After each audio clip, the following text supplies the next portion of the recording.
André Le Zecroux-Pietri, dans les colonnes du Parisien ce matin, l'ancien chef de la diplomatie de Barack Obama, John Kerry, qui est devenu le monsieur climat de Joe Biden, lance un appel. Il dit, malgré la guerre, il ne faut pas détourner le regard de la crise climatique. Et bien justement, André, elle se joue cette crise en grande partie en Russie, où le dégel du permafrost constitue une véritable bombe à retardement pour toute la planète. Oui, alors je vais tenter un rapprochement entre la crise ukrainienne et la crise climatique. On a beaucoup parlé au début de l'offensive russe des sols gelés et de l'embourbement des véhicules en Ukraine. Et aujourd'hui, il faudrait parler du permafrost. Alors en français, on appelle ça le pergélisol, qui est la partie du sol gelé en permanence, au moins pendant 2 ans, et donc rendant ce sol imperméable.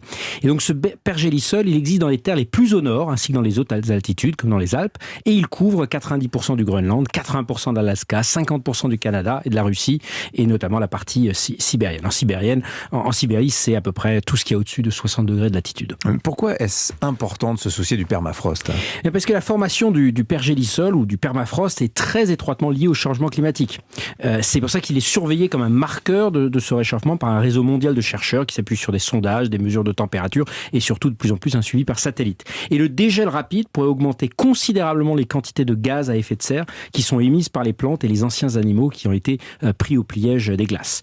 Actuellement, le pergélisol représente à peu près 23 millions de kilomètres carrés, donc c'est un quart des terres émergées de l'hémisphère nord, c'est énorme. Il y a 50 fois la France, quoi. C'est à peu près 50 fois la France, et en plus le dernier maximum, ça date d'il y a 20 000 ans, lorsque toute la moitié nord de la France était gelée, le niveau de la mer, tenez-vous bien, était 120 mètres plus bas. Donc la fonte du pergélisol est susceptible de créer aussi des mouvements importants des sols, ce qui inquiète car de nombreuses constructions ou des villes entières comme Yakoutsk sont posées sur 300 mètres de sol et roches congelées. Mais alors la fonte de ce pergélisol, donc en bon français, quelles conséquences pour la planète ? Mais c'est une conséquence gigantesque, parce que le pergélisol arctique renferme 1500 milliards de tonnes de gaz à effet de serre. C'est à peu près 2 fois de tout le CO2 qu'il y a dans l'atmosphère. C'est 40 fois plus que ce qu'on émet actuellement, qui est à peu près 36 milliards de tonnes. Donc c'est une vraie bombe à retardement.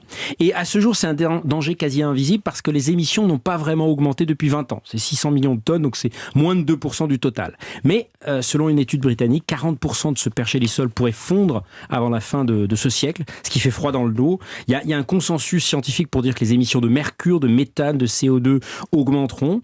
Le problème, c'est qu'on comprend assez mal cet écosystème arctique pour savoir à quel moment ça va s'emballer. Parce que c'est ça le vrai sujet, c'est qu'il y a un risque d'effet de réaction en chaîne. Le dégel du pergélisol permet aux déchets organiques de devenir accessibles. Les microbes produisent du CO2, du méthane. Ceci va augmenter également le réchauffement climatique et on est donc dans un cercle vicieux qui s'emballe. Ce qu'on appelle une boucle de rétroaction avec des effets qui se démultiplient. Et c'est d'ailleurs au cœur du cri d'alarme que ne cessent de lancer les scientifiques, comme dans le dernier rapport du GIEC fin février, qui a été assez largement ignoré. Donc, de nombreuses équipes de chercheurs, comme le CNRS, l'Université de Laval de Québec, étudient ces boucles de rétroaction et certaines prévisions parlent de plusieurs degrés d'augmentation des températures directement dues à cette fonte. Et donc, comme dans d'autres boucles de rétroaction, on a parlé par exemple du courant nord-atlantique, c'est au cœur du phénomène du changement climatique et donc l'impact pourrait être exponentiel. Je redonne le chiffre. On émet 36 milliards de tonnes de CO2 par an et il y en a 1500 milliards dans le pergélisol. Inquiétant. Merci mon cher André. Bonne journée à vous. 7h20 sur Europe 1.